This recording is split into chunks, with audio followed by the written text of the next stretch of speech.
Jody knows Okay. what your workload is today, so Let's whatever she works out. let's get rolling. 105. I'm good with that, Mr. Chair. That's all too responsible. Okay.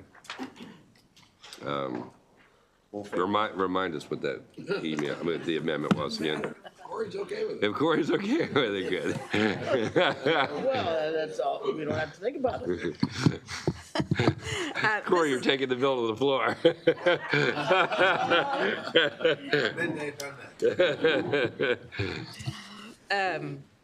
This is the bill that provides no interest loans for Right. nonprofits to do green stuff. Right. So the amendments just change it from the MEA to the Marin Clean Energy Center, as well as broaden the use of the loans to be more for operational or smaller projects Right. like repairing or replacing windows, HVAC. Doesn't cost anymore. No, it's a authorizing $5 million starting in 2027. Right. And the amendment? I already explained it. No, just in all that? Yeah. Okay. All right. And since Corey's all right, Yeah, now we can move ahead. we can move ahead. All those in favor? Opposed? All right. Zucker.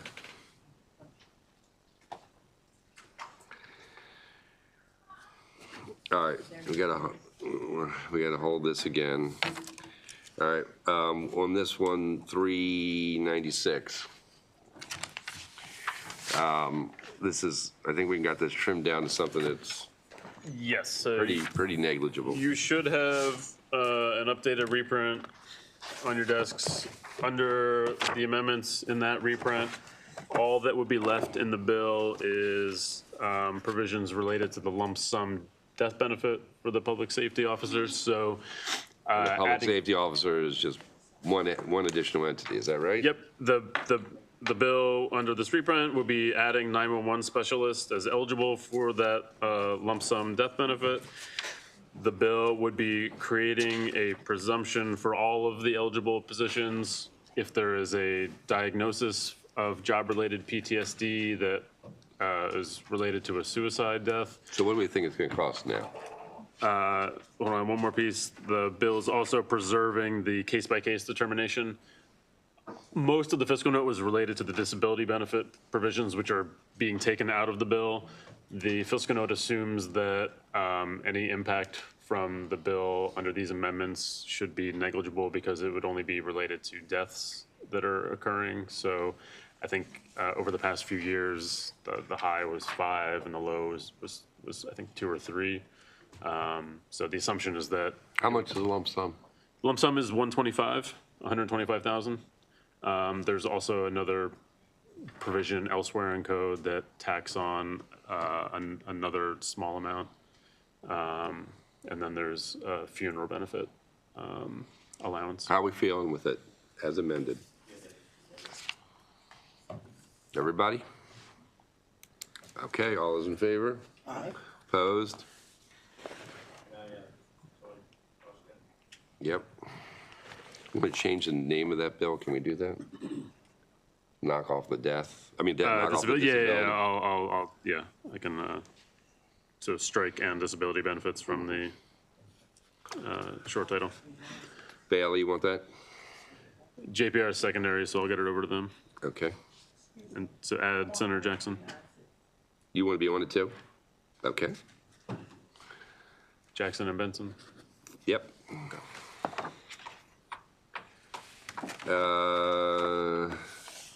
We'll skip the next one.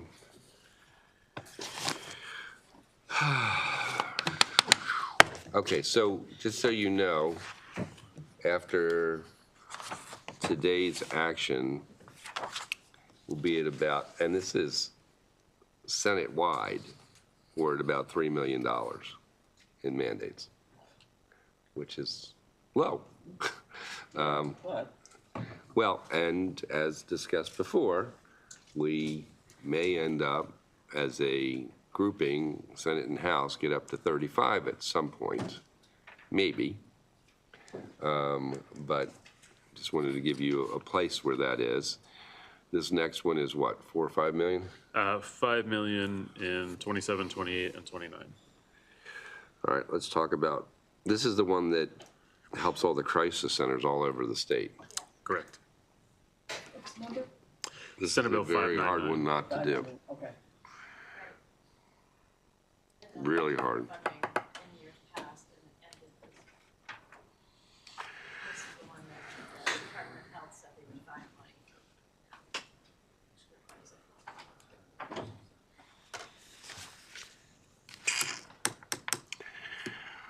I mean, I think I want to hold until, we're just going to put this one on hold, along with 154, and maybe a couple others, we'll see, until after crossover. So after crossover, are we gonna be able to discuss on the House?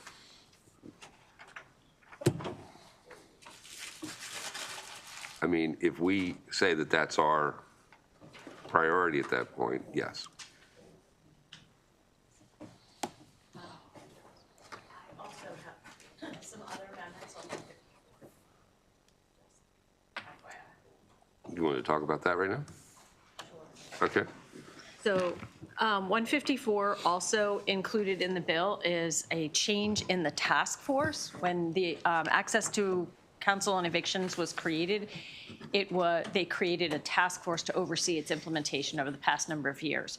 It has been cited in the AG's office. They no longer want to have it there. So there is an agreement to move it to DHCD, which is good with that.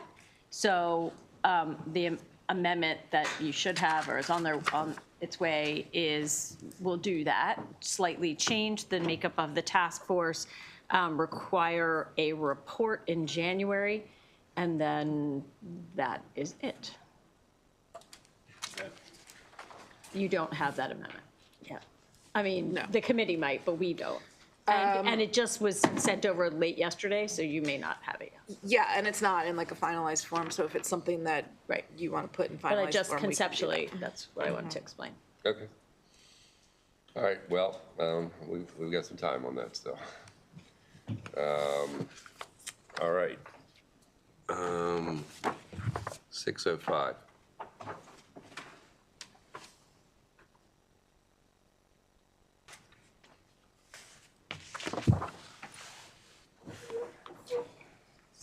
Senate Bill 605 is the bill that we talked about that makes the administrative and appeals process of the digital advertising gross revenue the same as for the other taxes that are collected by the comptroller. Senator Roosevelt. I'm okay with this, but I don't want to take it to the floor. That's okay, Senator Zucker is going to take it to the floor. Seriously, thank you for giving me the time to get up to speed. I got with the AG's office and controller's office, I understand. Very good. Thanks. All right, everybody good? We good. All those in favor? Aye. Opposed? Okay, Zucker. All right. 8:14. You should have a reprint on your desk for this one. This one came in requiring county governments to do a certain report to the governor and to the General Assembly on the amount and use of county development impact fees, surcharges, and excise taxes. The amendments kind of expand on the types of reports. So beginning on page 2 to 3, it just alters the contents of the report, and then it adds at the end that in July 2026, the county shall submit a report that identifies a local law that authorizes the collection. So as a way, I view this as a way to, not only do they have to report on existing stuff, but then it's like a continuing requirement to report on anything new. For all counties. Correct. And actually, I'm sorry, it's not continuing report, it's just a one-time report, but for the next year. So each county shall submit a report to the governor and the General Assembly that identifies any local law that authorizes the collection and expenditure of development impact fees, surcharges, and excise taxes. And then after July 2026, each time they enact one, they have to make a report as well. Okay? Everybody good with this? What's like the outcome that we're trying to, like, I just don't know Bob, and I'm trying to read the testimony real quick. Yeah, I mean, I think it's just a holistic view of what's actually happening is all that he's looking for. I mean, obviously, I think he's concerned about what's happening in his own county, but, That's right. yeah. What about the Mako amendments? Did he incorporate those into this amendment version? Did Mako, I don't know, did they want, Mako agreed in their testimony that they're favorable with amendments. We're still discussing.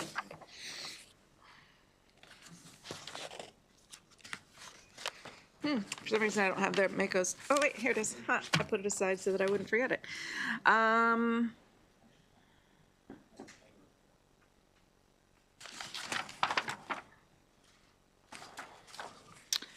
Let's see, on page 2, line 30. It looks like yes. Yep, so they did that one on page 3 and line 5, strike it. Yep, they did that one. And then inserted on or before. Yeah, in concept. They didn't use the exact words, but in concept, the last one that Mako requested is what this is. Yeah, I will not say I'm good because you may say, I wasn't gonna give it to you. please. Please don't give it to you? Yeah, don't worry. This feels like a Rosa Pepper Jackson. You know, I think Jackson, you can thumb wrestle for it. Yes, Senator. chairman of our delegation, yeah. Explain that again in layman's terms. Yes, so in layman's terms, for any county that has, the local impact fees for development that they do, they just have to provide a report to you all and to the governor on what those fees are, how much they're getting, and as they enact new ones, they have to also do a report. Thank you. And the governor, General Assembly and the governor. Each county is reporting individually or All of the, could we, So each county is reporting it individually. wouldn't it be more helpful if there's a uniform way of reporting across all 24 jurisdictions and we get one report? Unfortunately, we don't have this uniformity in governments across the state. Right, but So how, you're a charter, I'm charter, but you have the commission forms. They have different mechanisms to report. So I think that's what they're trying to do, put it in a basket. I'm not saying I agree with it, but that's what I think his intent was. And his wife's a council member, so.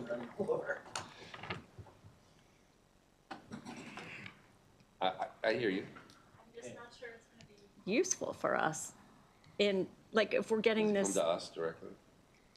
if we're getting 100 different reports. Not to budget and tax. It Where does is it go? just the General Assembly, which means it's submitted to the library. So I get what they're trying to do. And we're asking local governments to do this. Senator's wife is a council member. I don't understand it, but Look, I'll be honest, I have a similar bill that, on the housing stuff in another committee, so I get it, and I get the usefulness of this, but that is compiled and it's collected in one place so that you have a statewide picture of everything. So I'm not sure what the utility is of this, getting it, potentially, I don't know, how many local jurisdictions do we have? 156. Okay, so, No. right, but we're gonna get a bazillion of these little reports that are gonna be all different ways of doing things, and I think we only have county council, Prince George's only county council in Laurel that had that ability to do what this bill is talking about. So not every municipality has the ability to engage. So what happens to them? No. Because they're required to do it. This bill only requires county. Only counties? Yeah. Only Oh, so county. it is 24 different jurisdictions. Okay. You all right with that? No.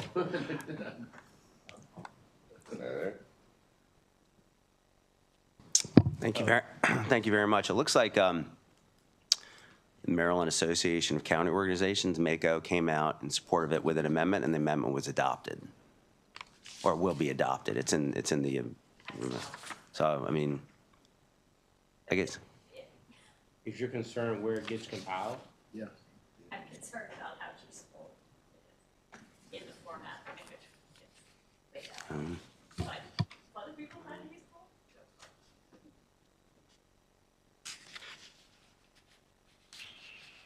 This is the last one we're gonna get in. Or also, Yeah, and we gotta vote on Thursday. In my mind, maybe vote on.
$62. we're on hold on 962. All right. Senate Bill 980. Senate Bill 980 modifies Got the it. amount and use of funds transferred from the program Open Space to the Maryland Heritage Areas Authority, the financing fund. It increases the transfer amount from up to $6 million to up to $12 million and reduce the percentage of the funding that can be used for operating expenses from 10% to 7%. And there is a technical amendment to ensure that the operating expenses is consistent across the board at $600,000 or 7% of whatever the amount is. If they reduce it to 7% and keep the amount at $6 million, they will not have enough to cover their current operating expenses. And the amendment also adds a sponsor. So the transfer to the heritage funds from program open space Yes. doesn't happen automatically with this bill, or does it? No, it Who makes that follows. decision? So the way it goes now is the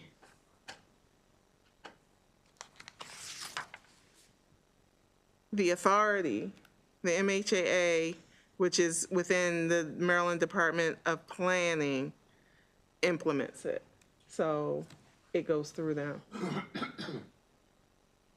Department of Planning. They also,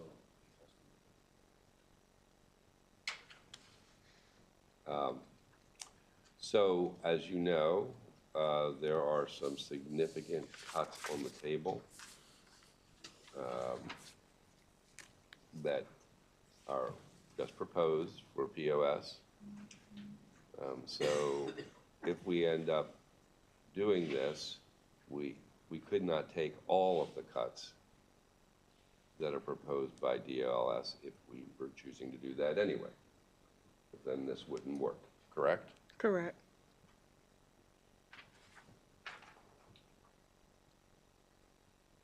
Let that ruminate in the head for a minute.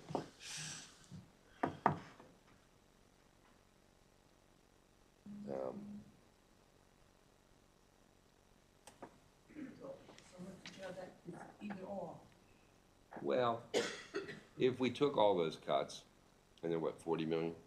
Yes. Cuts that were proposed are $40 million. So if we took that, and this, to make this transfer, or allow for this transfer, it needs to have at least $6 million in there, right? Yes. I guess we'll wait for Senator Querman at the next voting session, since it is his bill, but I wanted to put that added twist into this as we think forward. Okay? You may. We have a whole lot of other bills, or is this what we've got to? We're getting to the very end, So I was thinking, okay, which is good. yeah, I mean, there are other bills out there, but, I mean, as far as I'm concerned, and no one else has reached out to me with any particular bills in our committee that they want or have burning desire to see us deal with. And I pointed before about judicious requests. We are getting to the very end, and so the next voting session we have, which will probably be tomorrow, will be very short. We are getting to the end pre-crossover. Okay? Questions? We can shut that.